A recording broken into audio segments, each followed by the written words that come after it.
नमस्कार। आज हम भारतीय सिनेमा पर एक गहरी नज़र डालने वाले हैं। आजकल देख रहे हैं कि कैसे साउथ इंडियन फिल्में मतलब दक्षिण भारतीय फिल्में पूरे देश में छा रही हैं और इसका हिंदी फिल्म इंडस्ट्री जिसे हम बॉलीवुड कहते हैं उस पर क्या असर पड़ रहा है, इस पर भी बात करेंगे। हमारे पास कई मीडिया रिपोर्ट्स हैं, बॉक्स ऑफिस के आंकड़े हैं और इंडस्ट्री के जानकारों की राय भी है। तो कोशिश रहेगी कि इस पूरे बदलाव के पीछे क्या है और आगे क्या हो सकता है, इसे समझें। बिल्कुल। ये टॉपिक आजकल चर्चा में है भी काफ़ी। अगर हम थोड़ा पीछे जाएं तो एक ज़माना था जब हिंदी सिनेमा का ही दबदबा था। खासकर नॉर्थ इंडिया में तो बॉलीवुड ही चलता था। हाँ, ये तो है। साउथ की फिल्में आती थी, पर ज्यादातर कैसे? ज़्यादातर वो या तो रीमेक बन के आती थी हिंदी में, आपको याद होगा गजनी, वांटेड या दृश्यम जैसी फिल्में, या फिर टीवी पर उनकी डबिंग देख लेते थे लोग। वो एक अलग ही दर्शक वर्ग था। हाँ, टीवी वाली डब फिल्में तो बहुत पॉपुलर थी एक टाइम पे, लेकिन कुछ डायरेक्टर्स थे शायद जो पैन इंडिया अपील रखते थे पहले भी, जैसे मणिरत्नम। हाँ बिल्कुल। मणिरत्नम जी की फिल्में हमेशा से सराही गई हैं। उन्होंने अभी हाल में एक बड़ी अच्छी बात कही थी कि सालों तक हिंदी फिल्में साउथ में चलीं, खूब पसंद की गई। तो अब जो साउथ की फिल्में हिंदी बेल्ट में चल रही हैं, वो एक तरह का रिटर्न गिफ्ट है। अच्छा, रिटर्न गिफ्ट, ये तो बढ़िया नजरिया है। हाँ, और उनका कहना है कि अब फिल्में रीजनल नहीं रही, वो इंडियन फिल्म बन रही हैं, उत्तर या दक्षिण की नहीं। सही बात है। पर इस बदलाव की शुरुआत, वो बड़ा मोमेंट कौन सा था जिसने सब कुछ बदल दिया? मेरे ख्याल से, और ज्यादातर लोग यही मानते हैं, कि असली टर्निंग पॉइंट बाहुबली थी। 2015 में पहली और फिर 2017 में दूसरी। उसने तो जैसे सारे समीकरण ही बदल दिए। हाँ, बाहुबली का क्रेज तो जबरदस्त था। खासकर बाहुबली 2 का जो हिंदी डब वर्जन था, उसने तो मतलब इतिहास रच दिया। करीब 511 करोड़ सिर्फ हिंदी वर्जन से। 511 करोड़, ये तो बहुत बड़ा नंबर है। बहुत बड़ा। और वहीं से ये पैन इंडिया फिल्म का जो कॉन्सेप्ट है, वो सही मायनों में पॉपुलर हुआ, एस्टैब्लिश हुआ। तो ये पैन इंडिया मतलब कि एक ही फिल्म कई भाषाओं में बने और रिलीज हो पूरे देश के लिए। हाँ बिल्कुल, एक साथ कई भाषाओं में डब करके या बनाकर रिलीज करना, ताकि वो ज्यादा से ज्यादा दर्शकों तक पहुंच सके। ओके, बाहुबली के बाद और क्या वजह रही कि साउथ सिनेमा इतना आगे बढ़ गया? क्या सिर्फ बाहुबली ही थी? नहीं, सिर्फ बाहुबली नहीं, कई चीजें एक साथ हुई। एक बहुत बड़ा फैक्टर रहा कोविड पैंडेमिक और लॉकडाउन। अच्छा, लॉकडाउन का क्या कनेक्शन? देखिए, लोग घरों में बंद थे, थिएटर्स बंद थे, तो सब कहाँ गए? ओटीटी प्लेटफॉर्म्स पर। और ओटीटी पर उन्हें हर तरह का कंटेंट मिला, मलयालम, तमिल, तेलुगु, कन्नड़, सब। हाँ, ये बात तो है। पहले शायद उतना एक्सपोजर नहीं था इन भाषाओं की फिल्मों का हिंदी ऑडियंस को। बिल्कुल, ओटीटी ने वो भाषा की दीवार काफी हद तक तोड़ दी। सबटाइटल्स के साथ लोग देखने लगे, उन्हें अच्छा लगने लगा, एक आदत सी बन गई। और इसी दौरान क्या ऐसा भी हुआ कि हिंदी सिनेमा खुद कुछ मुश्किलों से जूझ रहा था? सुनने में तो आता था कि कंटेंट रिपीट हो रहा है। हाँ, ये बातें भी चल रही थी। मौलिकता की कमी, रीमेक पर बहुत ज्यादा निर्भरता। जैसे कबीर सिंह हिट हुई, लेकिन वो भी रीमेक थी। फिर जर्सी आई, हाल में सरफिरा की बात हो रही है। फिर नेपोटिज्म यानी भाई भतीजावाद के आरोप लगे। ऐसा कहा गया कि इंडस्ट्री दर्शकों से कट गई है। और कुछ बड़ी बड़ी फिल्में थीं बड़े बजट की, वो चली नहीं, जैसे लाल सिंह चड्ढा या शमशेरा। हाँ, उनका काफी बज़ था, पर बॉक्स ऑफिस पे शायद उतना कमाल नहीं कर पाई। सही। तो इन सब चीजों ने मिलकर ना एक तरह का वैक्यूम, एक खाली जगह बना दी। आंकड़े भी देखें अगर, तो 2019 में हिंदी फिल्मों का कलेक्शन करीब 4,831 करोड़ था, जो 2022 में घटकर 3,513 करोड़ रह गया। ओह, तो ये गिरावट साफ दिख रही है। हाँ, और इसी खाली जगह को भरने में साउथ की फिल्मों ने बहुत बड़ी भूमिका निभाई। ये तो कमाल की बात है। मतलब एक तरफ बॉलीवुड थोड़ा स्ट्रगल कर रहा था और दूसरी तरफ साउथ का सिनेमा ऊपर आ रहा था। सुनने में आया था कि 2021 में तो total Indian box office collection का आधे से ज्यादा हिस्सा साउथ से था। हाँ, करीब 62%। ये बहुत बड़ा शेयर है। 62%? अरे वाह। हाँ, ये ट्रेंड फिर जारी रहा। ब्लॉकबस्टर फिल्मों की लाइन लग गई।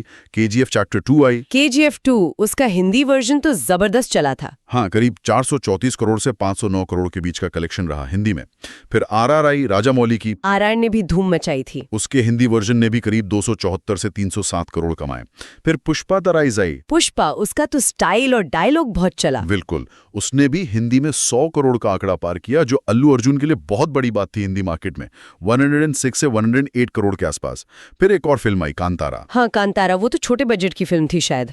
हाँ, कन्नड़ फिल्म थी, छोटे बजट की, लेकिन अपनी कहानी, अपनी जड़ों से जुड़ाव के कारण इतनी चली कि हिंदी में भी उसने 100 करोड़ से ज्यादा कमा लिए, 106 करोड़ के करीब।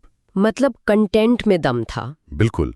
और हाल की बात करें तो कल्कि 289 एडी ने भी शानदार परफॉर्म किया है, आरआरआर को भी पीछे छोड़ा।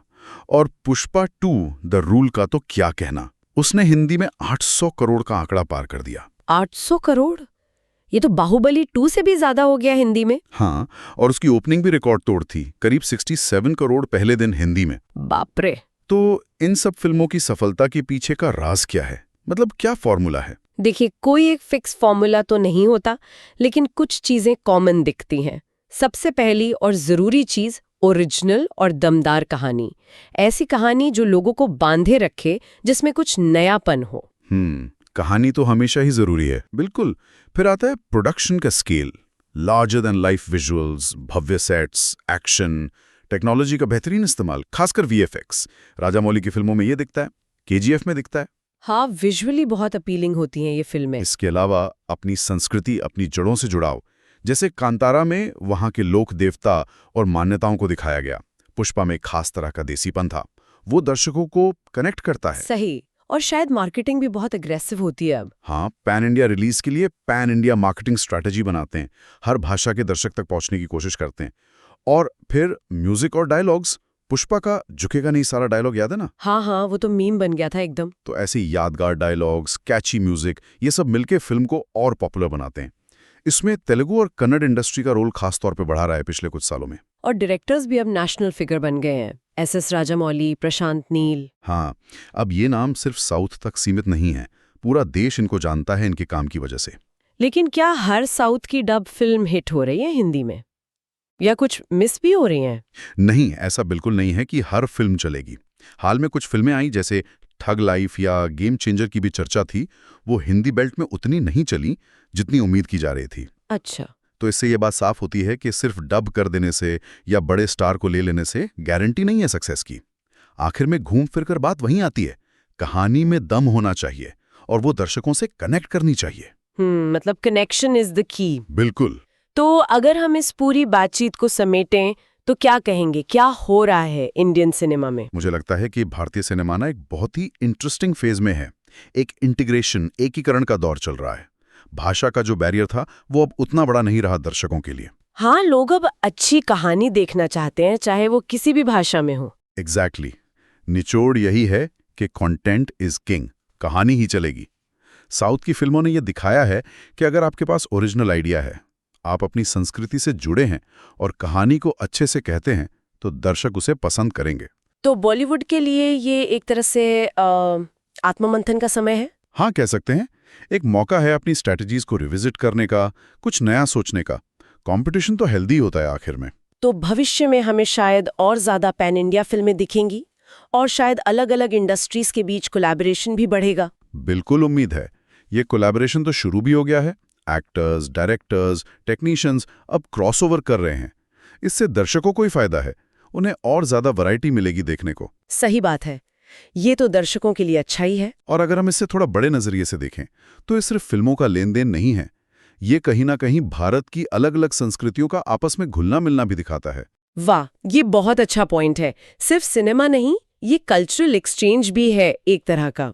हाँ, तो ये देखना दिलचस्प होगा कि भविष्य में ये नॉर्थ वर्सेस साउथ वाली डिबेट कहाँ जाती है। क्या हम कभी ऐसी स्टेज पर आएंगे जहां हम सिर्फ इंडियन सिनेमा की बात करें, बिना किसी रीजनल टैग के? ये एक बड़ा सवाल है और शायद इसी दिशा में हम बढ़ रहे हैं। बिल्कुल। और ये एक ऐसा सवाल है जिस पर हमारे सुनने वाले भी सोच सकते हैं। चलिए, आज के लिए इस गहरी चर्चा को यहीं रोकते हैं। सुनने के लिए बहुत बहुत धन्यवाद। फिर मिलेंगे एक नए विषय के साथ। अलविदा। अलविदा।